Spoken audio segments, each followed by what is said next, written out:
my own, but I couldn't find. Then I just, one day I found one, like a pharmacovigilance webinar on Facebook.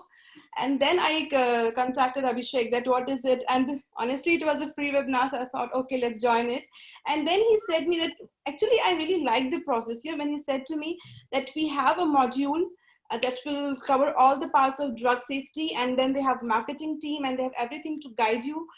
At least he will take you to the door. Getting clear is on your own, but he will take you to the door over there. So I was really convinced at that point. I think now this is the proper channel, because honestly, on my own, I tried a good 2 years. Initially, when we came here in US 2013, I was looking for that and I couldn't do it. I was searching everything on the Google, YouTube and I was getting everything, but I was not getting what the real thing I needed for the course and all. So, but that time I was not ready to get any like mentorship or anything. So then when I got to him and I was really convinced the format was, so I said, okay, I'm taking on this. And then I came here and I did the course, I did everything and got the job.